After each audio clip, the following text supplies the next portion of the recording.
which led to Noah, Tower of Babel, the choosing of Abraham. And if you've been doing any of your scripture readings this week, we've been reading a lot about Abraham and God's covenant with Abraham.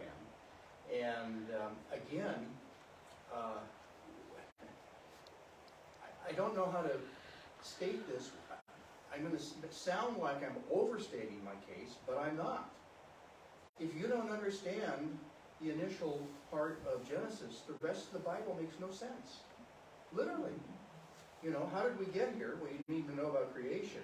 Well, why do we have a problem? Well, it's the fall, and you go on down the list. But when we come to Abraham, the rest of the Old Testament is specifically about the nation of Israel. When you get to the New Testament, Jesus is the Jewish Messiah, and he's coming back again, and we believe God still has promises for the nation of Israel. So, again, it's very important. But again, as you go down the list, you know, you have Isaac and Jacob, whose name was changed to Israel. You have Joseph, the Egypt experience, Moses delivering the people, them coming back to the land for the period of the Judges, which is, what a period. And then the monarchy, David and Solomon, but then there's a divided monarchy. And again, this is crucial when you're reading the Old Testament, is to understand that at sometimes Israel means all the children of Abraham. At other times, Israel's the northern kingdom, and Judah is the southern kingdom. All right? They go into, finally, the Babylonian captivity, the nation of Judah. They come back after 70 years, but now, as you're reading through Ezra and Nehemiah, they're talking about Israel again. They mean all of God's people. It's not a divided kingdom anymore. There's just this area of Judah that's around Jerusalem. Now that grows, obviously so. But anyway, we have the return with Ezra first, and then Nehemiah. Ezra, again, is more of a spiritual sort of a revival, a commitment to the law of God. We're not done with Ezra. He's going to pop up again, you'll see in Nehemiah. But Nehemiah is more concerned with the physical rebuilding of the walls of the city for their security's sake. And what we're going to see as we get into this study is this is not a popular thing. And again, I see so many correlations between what is going on in Israel today to what happened in Ezra and Nehemiah's time. Because again, the Jews have returned, and the local people of the land don't want them there. And here we have this Israeli-Palestinian conflict going on. Well, you have basically an Israeli-Palestinian conflict going on there. And you have these three main opponents who want to destroy the whole process. Now, because King Artaxerxes has given a decree that Nehemiah be able to rebuild, they can't openly attack Nehemiah and the people. Well, you see, they're going to threaten it. And they use these threats on purpose. But what they do is they use tactics to demoralize the people, to discourage the people, to frighten the people into giving up this whole process. And you know, really, not only do you see that in Israel today, but when you think about the lives of believers, we have an enemy. And for most of us, we don't have direct physical assaults. In other words, we don't have stormtroopers rounding us up, lining us up against the wall, and shooting us. But we do have all sorts of discouragements that come our way, all sorts of other things that would try to take us away from our commitment to the Lord. And so, in a sense, it's something that we face as well. So we should be encouraged by Nehemiah and by the people that they hold firm to what God has called them to do. All right. Nehemiah is not perfect. Mark and I were talking about this last week. As you get to the end of the book, he does some things that are kind of strange. But again, he was human, just like we are. And again, a man who was on a mission and easily frustrated, I'm sure, by discouragements and oppositions. All right, so let's take a look at Nehemiah chapter 4, verses 1 through 5, where it's going to talk about Nehemiah ignores insults.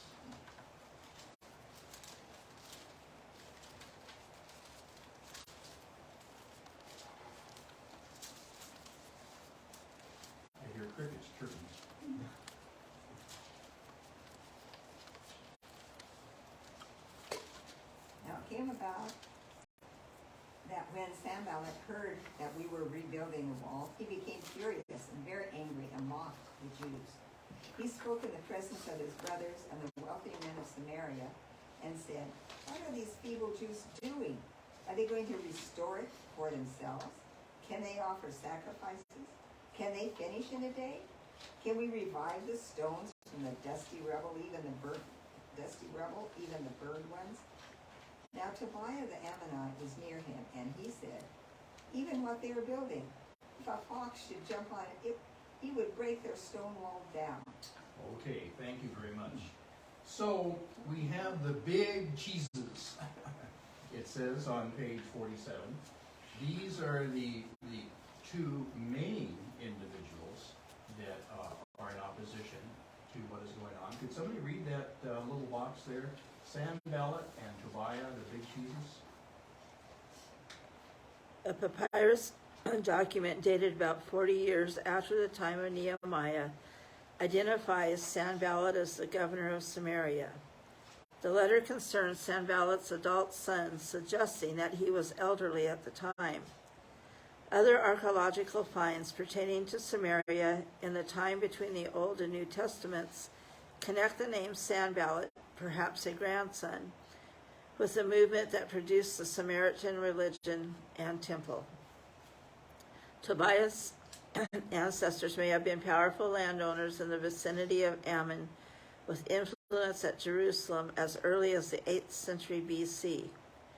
Benjamin Mazer of the Hebrew University in Jerusalem has produced a genealogy containing 9 generations of Tobiahs.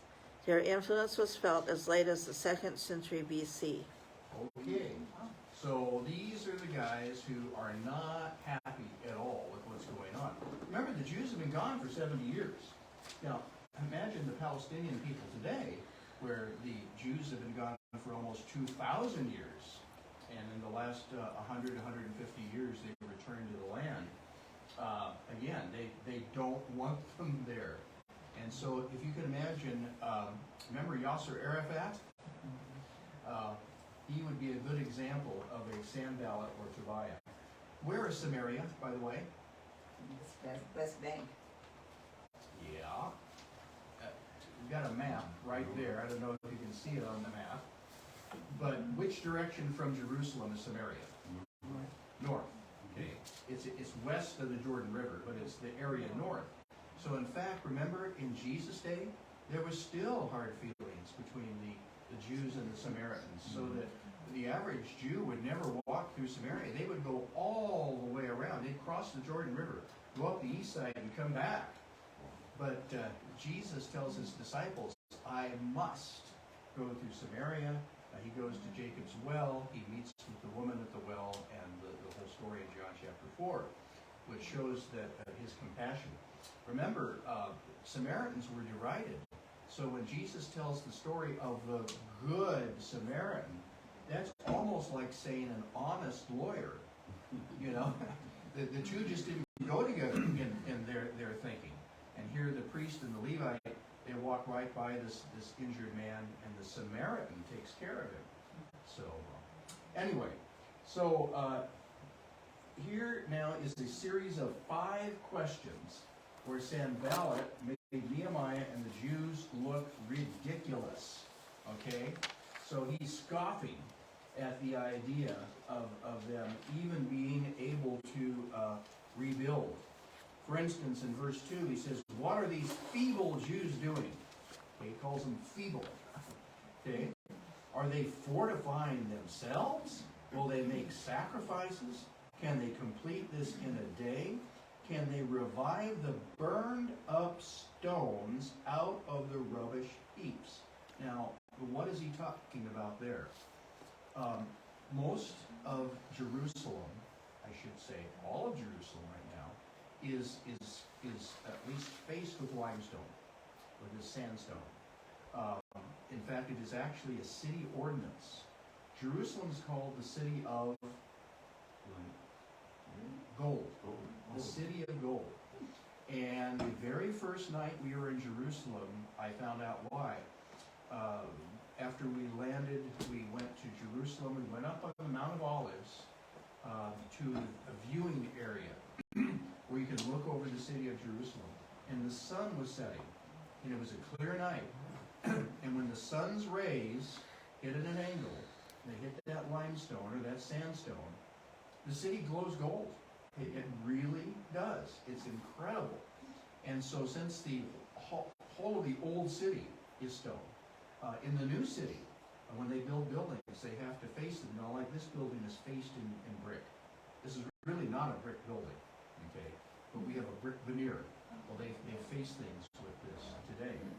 But anyway, this particular type of stone, when it's exposed to fire, actually crumbles. And that's how the Romans were able to blow apart large parts of the temple. They literally drilled holes in the stone, packed it with fire, and the stones just shattered. Okay?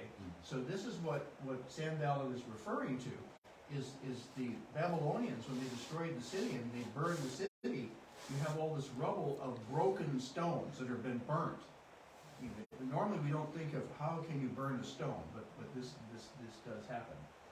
And so then, in verse 3, you have now Tobiah the Ammonite beside him, and he said, even what they are rebuilding, if even a fox climbed it, that would break down their stone wall. So now we can compare Mark Sutherland to Steve Morris. If Steve Morris built anything, it wouldn't even take a fox. If a mouse ran across it, it would probably fall down. Now, if Mark Sutherland builds it, the nasty wolf could huff and puff and couldn't blow the house down. All right? And so that's the idea, is these are not professional stonemasons, and basically they're taking what was left and trying to rebuild these walls. And so here's this derision, you know. Look, even if a fox jumped on that wall, it would fall down. So how would that make you feel? If you were some of the Jews, and the people of the land, which outnumber you, are criticizing you, making fun of you, they're not affirming your work by any way, shape, or form, this would be discouraging. So let's take a look at Nehemiah anticipates surprise attacks. Again, they are outnumbered. And again, this really reminds me of modern Israel today. They are surrounded by people who want to wipe them off the face of the map. But let me read verses 6 through 14, please. So we built the wall, and all the wall was joined together up to half of it, and the heart of the people was for working. And it happened that when Sanballat and Tobiah and the Arabians and the Ammonites and the Ashdodites heard that the health of the walls of Jerusalem was going up, and the breaks were beginning to be closed, it burned them extremely. And all of them together conspired to come to fight against Jerusalem and to make confusion for it. And we prayed to our God, and we set up a guard on account of them by day and by night against their faces. And Judah said, the strength of the burden bearers is failing, and there is much rubble, and as for us, we are not able to build a wall. And our adversaries said, they will not know, and they will not see until when we come into their midst and kill them, and we will cause the work to stop. And it happened that when the Jews dwelling beside them came, they said to us 10 times, from all the places where you turn, they are on us. And I stationed from the lowest of places behind the wall, in the bare places, and I stationed the people by families with their swords, their spears, and their bows. And I looked, and I rose up, and I said to the nobles and to the prefects, and to the rest of the people, do not be afraid of their faces. Remember my God, my great and fearsome Lord, and fight for your brothers, your sons and your daughters, your wives and your houses.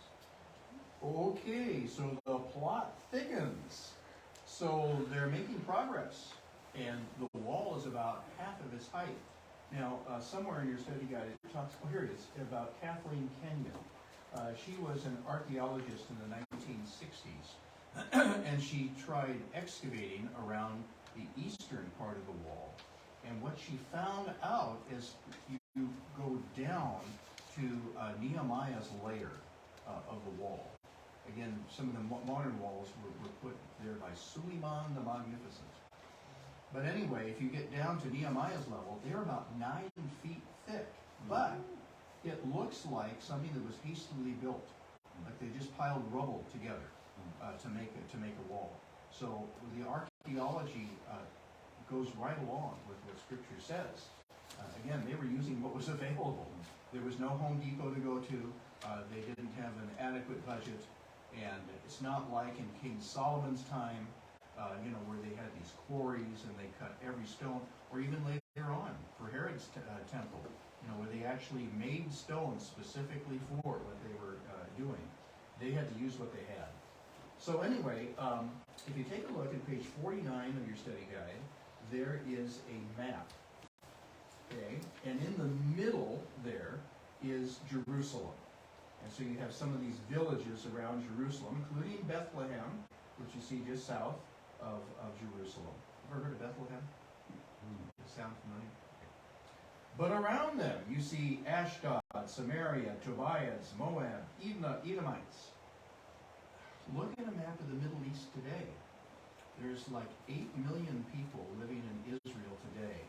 But there's over 40 million Arabs who live around them, who literally want to destroy them.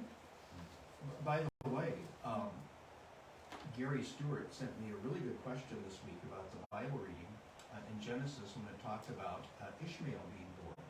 And he said, are the Ishmaelites, the descendants of Ishmael, Muslims? And I said, yes, but not all of them.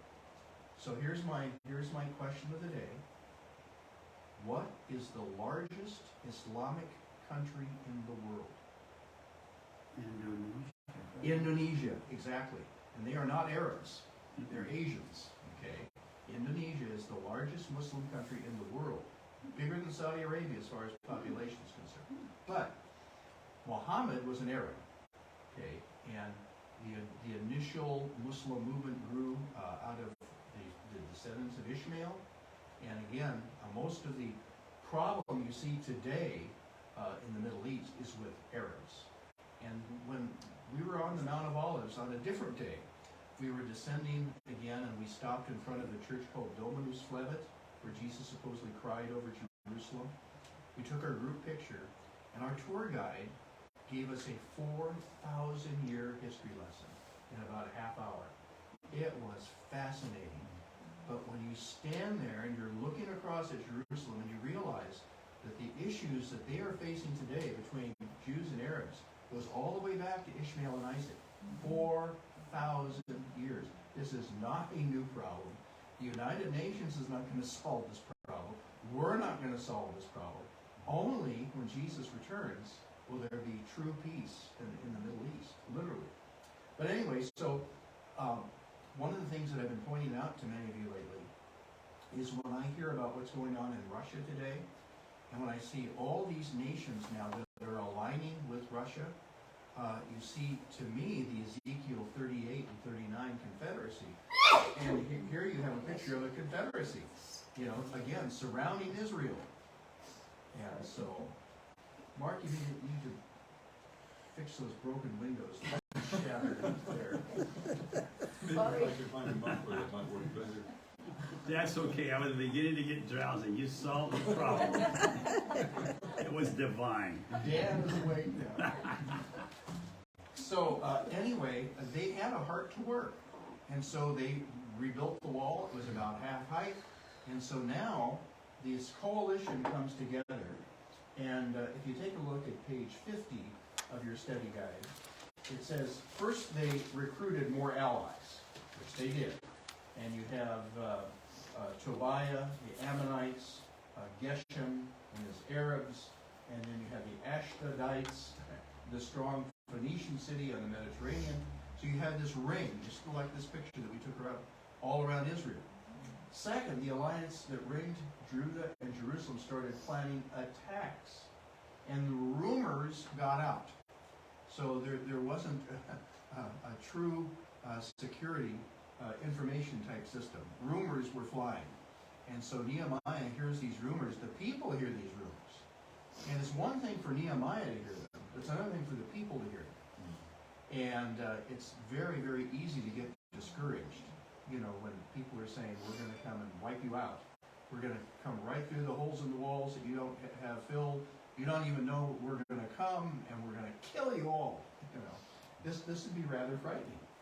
And so, anyway, in response, if you take a look at page 50 on the left-hand column, the third paragraph down, in response, the Jews started praying. Clearly, Nehemiah organized the prayer vigil because it accompanied by around-the-clock sentries to detect any raiders. And I think that's really interesting, that it just shows you the spiritual revival. It wasn't complete, okay, I know that. But yet there was some sort of a spiritual revival that was taking place in Israel during that period of time. And again, they didn't just pray, they did something about it. Okay, so we're going to see that they armed the people, you know, and they're there ready to protect themselves. But they didn't just protect themselves. That's part of Israel's problem today, is that if you talk to a modern Israeli, they believe that the Mossad and the IDF are going to save them. The Mossad is their secret police. They're kind of like their CIA. The IDF is the Israeli Defense Force, and it's their military. And they are listed like number 4 in the world as far as military strength. Little Israel. Okay, they are armed to the teeth, but they're trusting in chariots and horses, and not always in the Lord. And that's one of the reasons why I believe that you're going to have this divine deliverance in Ezekiel, and then later on at the Battle of Armageddon, their back's going to be against the wall, and the only place left to look is up, and God is going to come and deliver them. So, now, interestingly enough, Nehemiah says in verse 14, after I looked around, I stood up and said to the nobles, the rulers, and the rest of the people, stop being terrified because of them. Remember instead that the Lord is great and awesome. So fight for each other and for your sons, your daughters, your wives, and your houses. To me, that's a very powerful statement that he gave. So, yeah, they need to be prepared to fight, but their trust ultimately is who?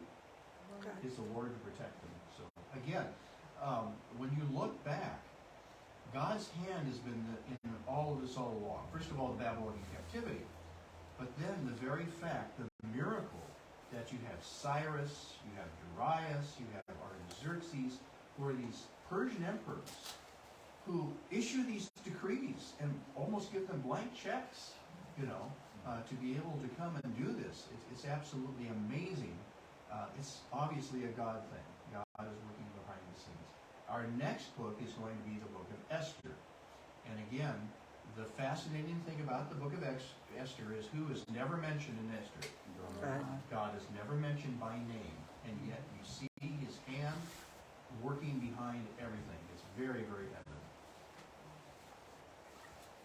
All right, so let's take a look at Nehemiah implements a vigilant strategy. Try to say that 10 times fast. Vigilant strategy. Verses 15 to 23. When our enemies heard that we were aware of their plot and that God had frustrated it, we all returned to the wall, each to our own work. From that day on, half of the men did the work, while the other half were equipped with spears, shields, and bows and armor.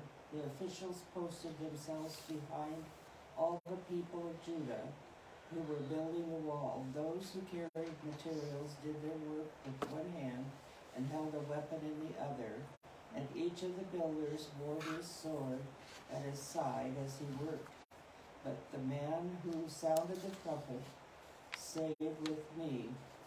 Then I said to the nobles, the officials, and the rest of the people, the work is extensive and spread out, and we are widely separated from each other along the wall.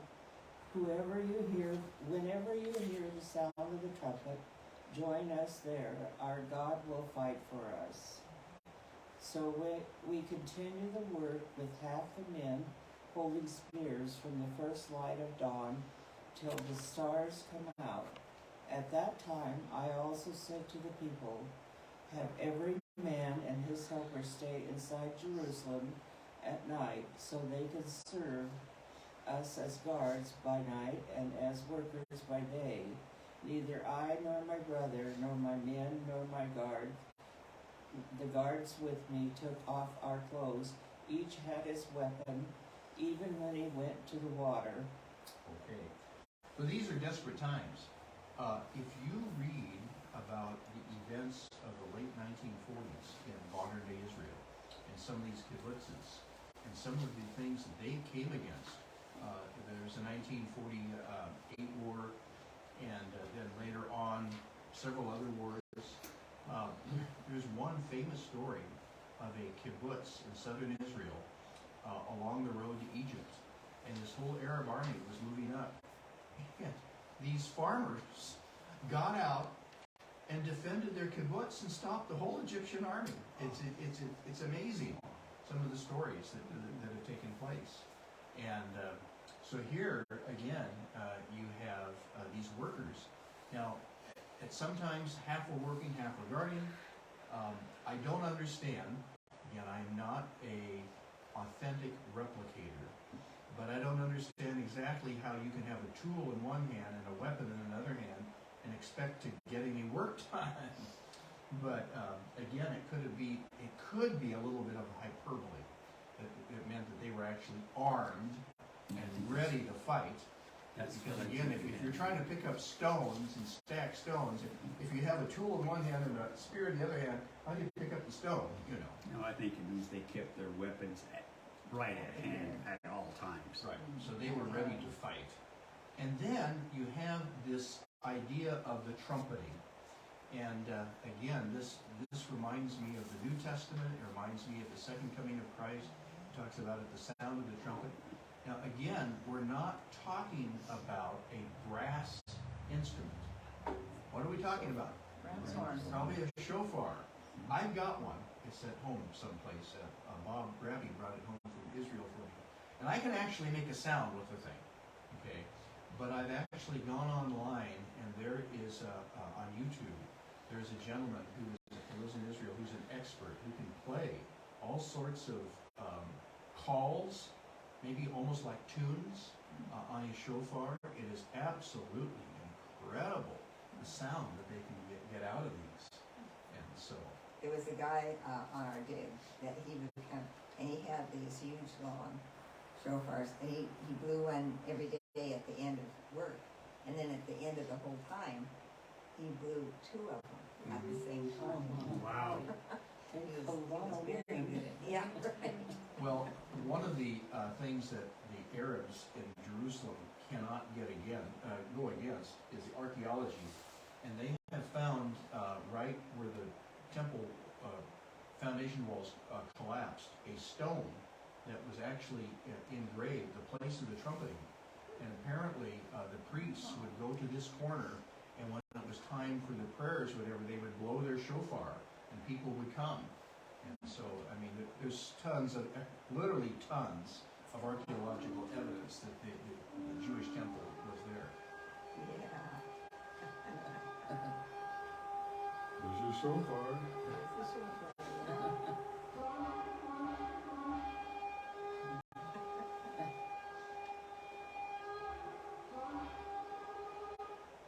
Right through the speaker system. Yeah. So yeah, Thank you, that was somebody cool. who knows what they're doing can make incredible sounds. So the idea is that because they were spread out trying to fix the wall, and there were some areas that still had gaps as they were trying to fill them in, if an attack did come, somebody was with Nehemiah, and he would blow the shofar, and by blowing this, it would call them to order. During the Civil War, they didn't have modern radio communication, and so you actually had young boys who were both drummers, and some of them were buglers. And based on the bugle call or the sound of the drum, the troops knew what to do. And so this is a very similar sort of a thing that you have going on here. So what happened then was that the adversaries find out that their plan had been found out. And as a result, then, they're discouraged, which encourages the Jews to get back to work. And if you take a look at page 52 of your study guide, there is a quote from Psalm 127, verse 1, which, don't ask me how I remember this, was my text the very first Sunday that I preached here in 1977, after we were, not for candidating, but my first Sunday as pastor, I preached on this text. Would somebody read that verse out of Psalm 127? Unless the Lord builds a house, the builders labor in vain. Unless the Lord watches over the city, the guards stand watching. Right. And so this is the idea, and Nehemiah, I think, has grabbed a hold of that he realizes that God is going to protect them in all of this. So one of the verses I also like is verse 20 of chapter 4. Our God shall fight for us. And so what a tremendous promise that they have. All right, on page 52 of your study guide, there is a Nehemiah 5:1 through 6:14 in brief. Again, we don't hit every particular verse, but can somebody read that in brief section for us?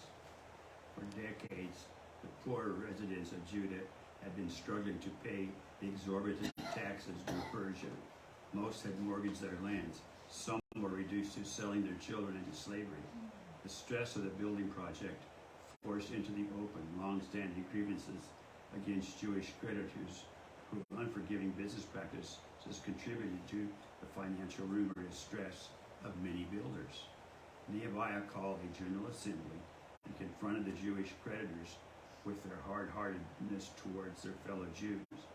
He secured their pledge to return property and possessions held as collateral and to reduce the 1% a month is interest on loans. Meanwhile, the opponents of Jerusalem's refortification abandoned their strategy of direct confrontation. They turned to attempts of subtle deception and betrayal. They made several attempts to lure Nehemiah out of Jerusalem into their hands at a peace conference. They insinuated he was orchestrating a plot to rebel against the Persian Empire and eventually proclaim himself king. They hired false prophets to convince Nehemiah to do something damaging to his reputation.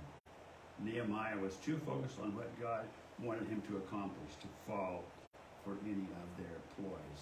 I think I want to read that last sentence again. It's pretty good. Nehemiah was too focused on what God wanted him to accomplish to fall for any of their ploys. Fantastic. That's cool. So how many of you would like to go get a loan for 1%? That's pretty good. Well, that's 1% per month, so that's 12% yearly. Oh, okay, annual, I see. Yeah, but if you pay off your loan in a month, that's only 1%. Yeah, but they only had a crop every year, so that's pretty hard to do. And it was already at 1%. Yeah. So it's to reduce it. So anyway, right, and so there's all sorts of. You mean Jimmy Carter was back there? There's all sorts of warnings in Scripture against usury, Oh, and usury I know. I know when what you usury is. take advantage. I'm just thinking about 13% under Jimmy Carter. Oh my goodness. I'm an old man. Oh, I remember those days, believe me, yeah. So, I think I forgot to turn my phone off, because I was running the sound system. Somebody text, did you get a text too, or was it just me? All right, interestingly enough, if you read the bottom of what Dan just read for us, this attempt to lure Nehemiah to a peace conference, does that sound familiar, what is going on in Israel today? And then all of their false accusations against what they're trying to do. Have you seen what some of the accusations are against Israel that are brought before the United Nations that are totally untrue? but they're accused of all sorts of things. Absolutely. They're accused of genocide, they're accused of all sorts of things. And so, to me, again, there's definite correlations from what happened in those days to what you see going on today. So, but, again, I love the line that Dan just read for us, that Nehemiah was too focused on what God wanted him to do to accomplish the fall for any of their boys. So let's take a look now at Nehemiah consolidates his achievements, and that's in chapter 6 now, verse 15 through 7:3.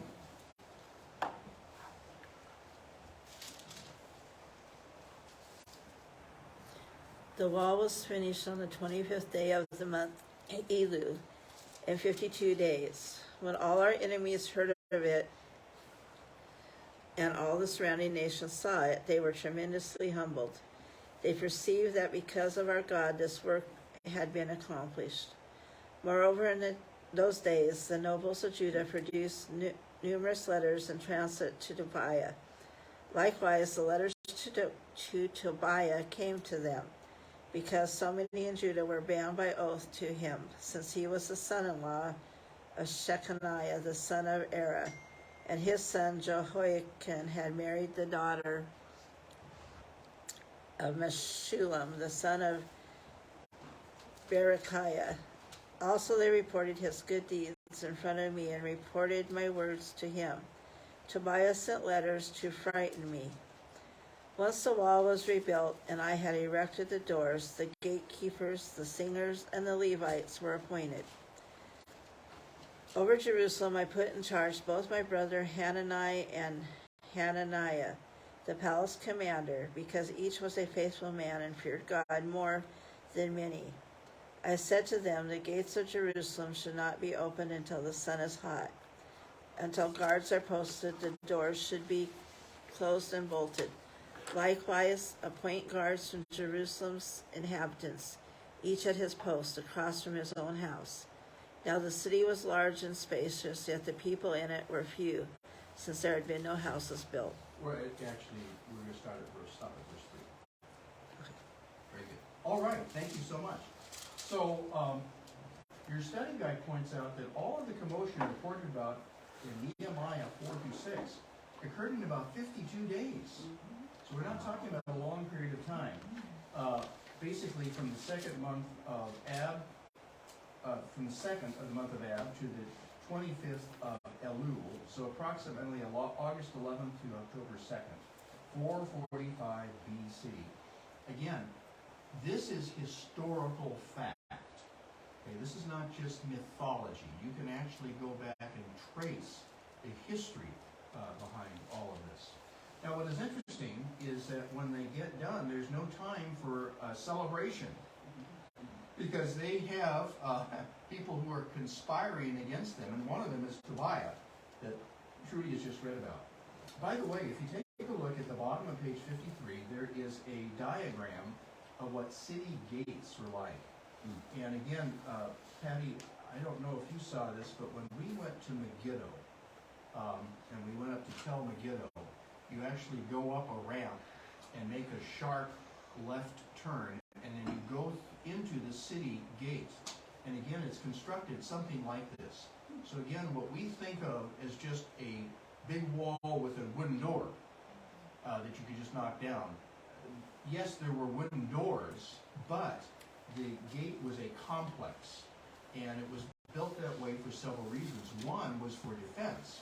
If an enemy tried going through that, they had to go through a series of corridors that zigged back and forth, and you could put soldiers in there. But also, it acted in those days as a place to do business for a city. So that often the elders would sit at the city gate. Remember the story of Ruth, okay? And remember Boaz.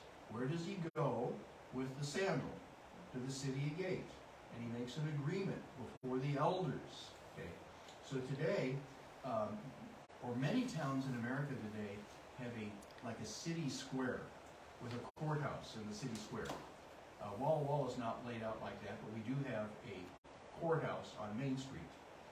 But we have Main Street, but again, many of these old towns, and in the Midwest, I think there's a lot of them, where the town is built around a square. And so everything was kind of built around the city gates in those days. And so this is an idea of what's being talked about here.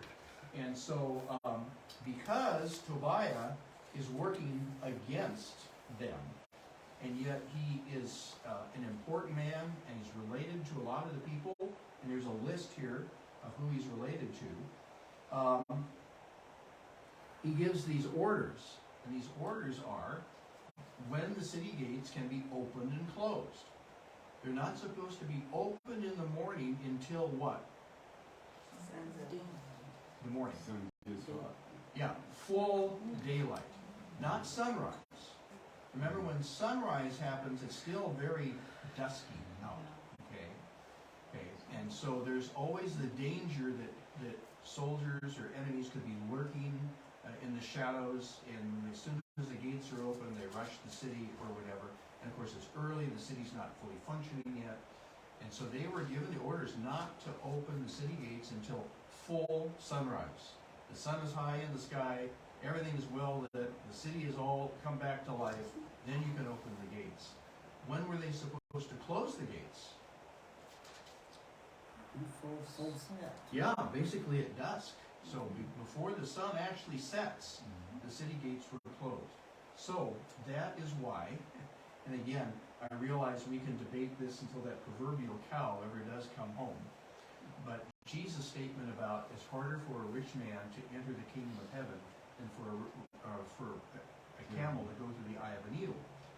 And again, some people believe he's talking about a sewing needle that you put the thread through the little hole, and obviously it's totally impossible for a camel to do that. Other people say that because the main city gates were closed, there were a couple of doors that were available if a caravan came home late at night. And there's basically the size of a doorway, and one of them was called the Eye of the Needle.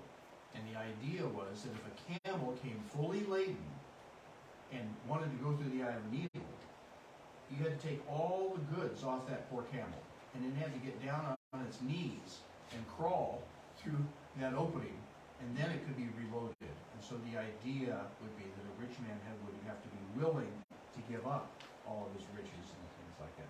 Again, I realize there's a big debate as to the actual meaning of that. But apparently, there were openings in the city wall like that. But the main city gates closed at dusk and didn't open the next morning. And this was during Nehemiah's time. I still think Jesus gives the summary, so it doesn't really matter. Right. Later on, around verse 13, God. you cannot serve two masters. He also says with God all things are possible. Right. So it could be either one, but I think the key of the summary is, either way, you got to unload all that stuff because you can't serve two masters. Yep. All right, would somebody read on page 54, Nehemiah 7, 4 through 73a, not B, but A, in brief. Nehemiah knew that the final step to defending Jerusalem involved bolstering the population of the city to the point that it did not have to rely on the men from neighboring towns. The city had to be able to defend itself. To research how to get people to move into Jerusalem, Nehemiah familiarized himself with the record of the original party of exiles who accompanied the first wave of exiles from Babylon to Jerusalem nearly a century earlier. Compare Nehemiah 7 with Ezra 2.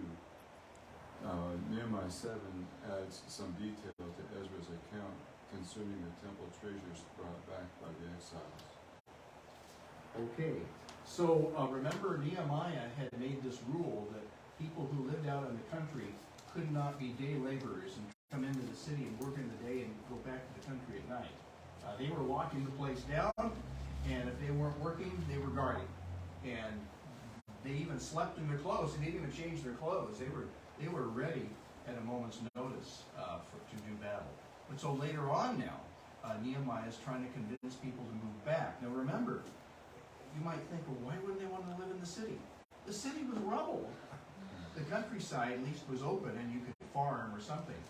And so they needed to do something to try to convince people to move back. And so you have this list, and again, people who want to say, well, the Bible is full of errors, say, well, Ezra's list is a little different than Nehemiah's list. Well, again, there's probably very good explanation for why that is the case. So we'll get into that next week. Then also next week, we're going to see that Ezra is still around. Ezra leads a public confession. A public confession. So, again, when we take a look at Nehemiah, we need to realize that this is truly a God thing. Because everything was stacked against them. And yet, because God was on their side, not only did they have the goodwill of the Persian emperors and protection from Persia, but God thwarted all of these enemies who wanted to destroy them. And they did rebuild the city and rebuilt the temple. So, all right, we need to switch gears and get ready for our worship time.